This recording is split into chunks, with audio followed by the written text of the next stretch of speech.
కొన్నిసార్లు మనం కష్టాల్లో దేవునికి దూరంగా ఉంటాం. మనం పొరపాటు చేసినప్పుడు, మనము పాపము చేసినప్పుడు దేవునికి దూరంగా ఉంటాం మనం. కానీ ఈ దావీదు ఆ కష్టకాలములో దేవుణ్ణి విడిచిపెట్టలేదు. పాపము చేసిన వ్యక్తిగా దేవుణ్ణి విడిచిపెట్టలేదు. ఆయన జీవితం ఎక్కడ కూడా దేవుణ్ణి మర్చిపోలేదు. దేవుని ఆరాధిస్తున్నాడు, దేవుని స్తుతిస్తున్నాడు, దేవునికి దగ్గర కన్నీరు విడుస్తూ ఆయన ప్రార్థన చేస్తూ ఉన్నాడు. ఉపవాస ప్రార్థన చేశాడు ఆయన. ఎప్పుడైతే బెత్షెబాతో ఆయన ఒక కుమారుని కంటాడో, ఆ కుమారుడు మరి రోగి అయి ఉన్నప్పుడు, ఇక చనిపోతాడన్నప్పుడు కూడా మరి ఆయన దేవుని సన్నిధి నుంచి బయటికి రాలేదు. ఎంతగానో కన్నీరు విడుస్తూ, ఎంతగానో వేదన అనుభవిస్తూ ఆయన దేవుని సన్నిధిలో ఉన్నాడు. దేవుడు క్షమించాడు దావీదును. ఆయన పాపాన్ని దేవుడు క్షమించాడు. కాబట్టి దేవుడు ఆశీర్వదించాడు. హల్లెలూయా. కొన్నిసార్లు మనము కష్టాల్లో ఉన్నా, బాధలో ఉన్నా, వేదనలో ఉన్నా, రోగములో ఉన్నా, పాపములో ఉన్నా, మనము దేవునికి దూరము కాకూడదు, దేవునికి దగ్గరగా ఉండాలి. పొరపాటున ఏదైనా తప్పు చేసినా, అయ్యా నేను ఈ తప్పు చేశాను, ఈ పాపం చేశాను, నువ్వు వేడుకో, ప్రార్థించు, నీ తప్పును ఒప్పుకో. నిందారహితునిగా ఉండడం కోసం ఇదిగో యేసుక్రీస్తు ద్వారా నీకు కృపను అనుగ్రహించాడు దేవుడు, నీ పాపాన్ని క్షమించడానికి. నెంబర్ 1, పూర్ణ శక్తితో ఏం చేశాడండి? ఆయన దేవుని సన్నిధిలో దేవుని ఆరాధించాడు, నాట్యమాడాడు, హృదయపూర్వకమైన భక్తిని కనపరచాడు. కష్టాలలో కూడా ఆయన దేవుణ్ణి స్తుతించాడు. చూడండి, ఇక్కడ ఇంకొక మాట కూడా ఉంది. మొదటి దినవృత్తాంతములు 29వ అధ్యాయంలో మనం చూసినట్లయితే ఇక్కడ దావీదు మరి దేవుని మందిర నిర్మాణము కోసము తన సొంత ఐశ్వర్యము నుండి అపారమైన ధనాన్ని, మరి బంగారాన్ని దావీదు సమకూర్చాడు అని అక్కడ మనం చూడగలుగుతాం. చాలా అంటే దేవుని కోసము ఉదారంగా ఆయన సమర్పించడానికి కూడా సిద్ధంగా ఉన్నాడు. ఏదైనా దేవుని సన్నిధికి, ఏదైనా చేయడానికి, ఏదైనా ఇవ్వడానికి ఆయన సిద్ధంగా ఉన్నాడు. ఇది మరి ఆయన భక్తికి నిదర్శనం, ఆయన విశ్వాసానికి నిదర్శనం.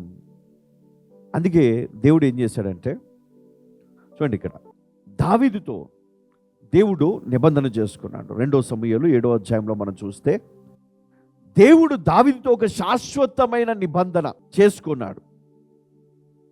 అతని వంశము వారిని మరియు అతని సింహాసనమును నిరంతరము నిలుస్తుందని వాగ్దానము చేశాడు దేవుడు. అతని వంశము, అతని సింహాసనము. ఇది దేవుడు దావీదుకు ఇచ్చినటువంటి వాగ్దానం. దావీదు చేసినటువంటి భక్తి, ఆయన విశ్వాసము, ఆయనకున్నటువంటి నిరీక్షణను బట్టి దేవుడు చూడండి, అపోస్తల కార్యం 13:34లో ఈ వాగ్దానం ఏదైతే 2వ సమూయేలు 7వ అధ్యాయములో దేవుడు మరి శాశ్వతమైన నిబంధన చేశాడు కదా, ఆ నిబంధన మరి అతని వంశము మరియు అతని సింహాసనం నిరంతరం నిలిచి ఉంటుందని మరి ఆయన వాగ్దానం చేశాడు. అది ఇక్కడ మనం చూడగలుగుతాం. అపోస్తల కార్యం 13:34లో మరియు ఇక కుళ్ళు పట్టకుండా ఆయనను మృతులలో నుండి లేపుటను బట్టి దావీదునకు అనుగ్రహించిన పవిత్రమైన, ఇది అండర్లైన్ చేసుకో, దావీదునకు అనుగ్రహించిన పవిత్రమైన వరములను మీకు అనుగ్రహింతును, వరములను మీకు అనుగ్రహింతును, అవి నమ్మకములైనవని చెప్పాను. అంటే ఏంటి? ఇక్కడ మనం చూసాం ఏంటి? దావీదుకు అనుగ్రహించిన పవిత్రమైనవి నమ్మకమైనవినైన ఆశీర్వాదములు. అంటే యేసుక్రీస్తు పునరుత్థానము మరియు మరి పునరుత్థానము ద్వారా మనకు ఈరోజు మనం పొందినటువంటి మరి ఆ విశ్వాసము, ఆయన పునరుత్థానమును బట్టే క్రైస్తవుడు ఈరోజు మరి విశ్వాసాన్ని కనపరుస్తున్నాడు. ఒకవేళ ఆయన తిరిగి లేవకపోతే క్రైస్తవ జీవితము మరి లేదా క్రైస్తవ మరి విస్తరణ అనేది కనపడి ఉండేది కాదు. ఇది ఎక్కడి నుంచి వచ్చిందంటే దావీదు వంశములో నుండి దావీదుకు అనుగ్రహింపబడిన పవిత్రమైన వాగ్దానమును బట్టి, ఆశీర్వాదమును బట్టి యేసుక్రీస్తు మృతుల నుండి లేపబడ్డాడు. హల్లెలూయా. మరి ఈయనకి మరణం లేదు, ఇప్పుడు ఈయన నిరంతరం నిలిచి ఉంటాడు. అందును బట్టి ఇక్కడ ఈ వాగ్దానము కూడా నెరవేర్చబడినట్లు మనము గ్రహించగలుగుతాం. అంటే యేసుక్రీస్తు ద్వారా ఇది నెరవేరింది. ఏ వాగ్దానం? అతని వంశము మరియు సింహాసనం నిరంతరము నిలిచినని వాగ్దానము.